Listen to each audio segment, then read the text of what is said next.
بسم اللہ الرحمن الرحیم۔ السلام علیکم تمام احباب کو پنجاب نگری میں خوش آمدید۔ احباب، اگر آپ میرے چینل پر نئے ہیں تو پلیز چینل کو سبسکرائب کریں، بیل آئیکن کے بٹن کو لازمی کلک کریں تاکہ ہر آنے والی نئی ویڈیو آپ تک پہنچ سکے۔ آج کی ویڈیو کرتے ہیں شروع۔ آج کا واقعہ ہے سخاوت کا سچا واقعہ۔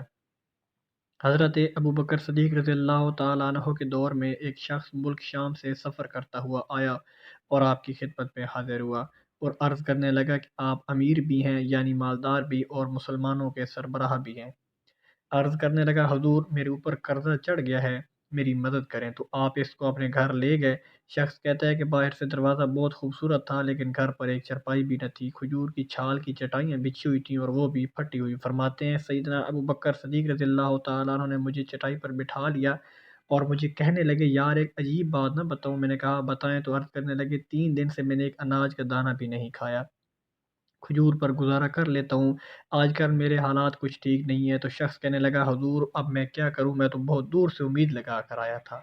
تو فرمانے لگے، تو عثمان غنی کے پاس جا۔ شخص کہنے لگا، مجھے تو بہت سارے پیسے چاہیے۔ تو آپ نے فرمایا، تیری سوچ وہاں ختم ہوتی ہے جہاں سے عثمان کی سخاوت شروع ہوتی ہے، تو جو سوچتا ہے اتنے ملیں گے تیری سخاوت، تو جا ان کے پاس۔ شخص کہنے لگا، آپ کا نام لوں کہ مجھے امیر المومنین بھیجا ہے؟ تو فرمانا لگے، آپ اس کی ضرورت ہی نہیں پڑے گی، صرف اتنا بتانا کہ میں مقروض ہوں اور رسول اللہ صلی اللہ علیہ وسلم کا نوکر ہوں۔ وہ شخص کہنے لگا کہ وہ دلیل حوالہ مانگے گے۔ فرمایا، عثمان سخاوت کرتے وقت دلیل یا حوالہ نہیں مانگتے، عثمان اللہ کی راہ میں دیتے ہوئے تفتیش نہیں کرتے، اور سخاوت کرتے وقت ٹٹولنا عثمان کی عادت نہیں۔ وہ شخص کہتا ہے کہ میں چلا گیا، پوچھتا پوچھتے دروازے پر دستک دی، حضرت عثمان غنی کے اندر سے بولنے کی آواز آ رہی تھی۔ آپ بچوں کو ڈانٹ رہے تھے کہ یار تم لوگ دودھ کے اندر شہد ملا کر پیتے ہو، خرچہ تھوڑا کم کرو، اتنا خرچہ بڑھا دیا ہے، دودھ میٹھا شہد بھی میٹھا، ایک چیز استعمال کر لو، تم کوئی بیمار تھوڑی ہو۔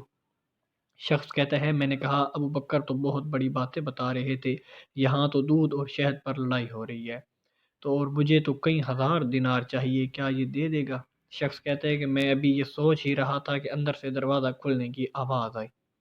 وہ باہر آئے اور میں نے کہا السلام علیکم۔ انہوں نے سلام کا جواب دیا اور وہ مجھے سمجھ گئے کہ میں مسلمان ہوں، اور مخاطب ہو کر کہنے لگے، معاف کرنا، بچوں کو ذرا ایک بات سمجھنی تھی کہ آنے میں ذرا دیر ہو گئی۔ ان کا پہلا جملہ ان کے بڑے پن کا مظاہرہ کر رہا تھا۔ پھر دروازہ کھولا اور مجھے انہوں نے گھر بٹھایا۔ میرے لیے جو پہلی چیز پیش کی گئی وہ دودھ میں شہد ڈال کر دیا گیا اور پھر کھجور کا حلوہ پیش کیا۔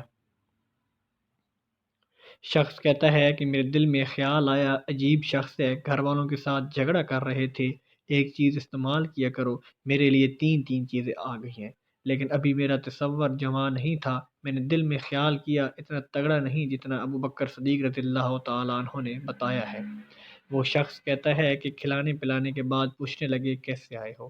میں نے کہا کہ میں مسلمان ہوں اور ملک شام کے گاؤں کا رہنے والا ہوں، اور کچھ کاروباری مشکلات آئی تو مقروض ہو گیا ہوں، اور میرے اوپر قرضہ ہے، مجھے کچھ پیسوں کی حاجت ہے۔ کہنے لگا، تو میں نے کچھ پیسے کہا تو انہوں نے ایک آواز دی، تو ایک غلام اونٹ پر لدا ہوا سامان لے کر حاضر ہوا۔ شخص کہتا ہے کہ مجھے 3,000 اشرفیاں چاہیے تھیں، ابھی انہیں بتایا نہیں تھا کہ عثمان غنی رضی اللہ تعالیٰ عنہ کہنے لگے کہ اس اونٹ پر تیرے لیے، تیرے گھر والوں کے لیے میں نے کپڑے اور کھانے پینے کا سامان اور 6,000 اشرفیاں رکھوا دی ہیں، اور تو پیدل آیا تھا، اب اونٹ لے کر جانا۔ شخص کہنے لگا، میں نے فوراً کہا، حضور یہ اونٹ واپس کرنے کون آئے گا؟ حضرت عثمان فرمانے لگے، واپس کرنے کے لیے دیا ہی نہیں، یہ تحفہ ہے، تو لے جا۔ شخص کہتا ہے کہ میں کہاں سے چلا تھا ڈھونڈتا ہوا اور پھر مدینے میں آیا، اور جب مدینے میں آیا تو اللہ نے مجھے جھولی بھر کے عطا فرمایا۔ کہتا ہے میری آنکھوں میں آنسو آ گئے اور میں نے کہا، حضور آپ نے تو مجھے میری ضرورت سے کہیں بڑھ کر نواز دیا ہے، معاف کیجیے گا، میں سوچ رہا تھا دودھ شہد پر تو گھر میں لڑائی ہو رہی ہے۔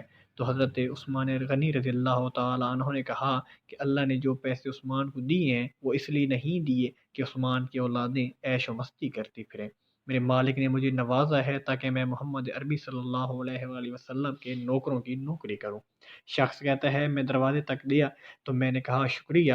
کہتا ہے ابھی میں نے بتایا نہیں تھا کہ مجھے ابو بکر صدیق رضی اللہ تعالیٰ عنہ نے بھیجا ہے، کہ آپ فرمانے لگے، شکریہ ابو بکر صدیق کا ادا کرنا جس نے تجھے یہ راستہ دکھایا ہے۔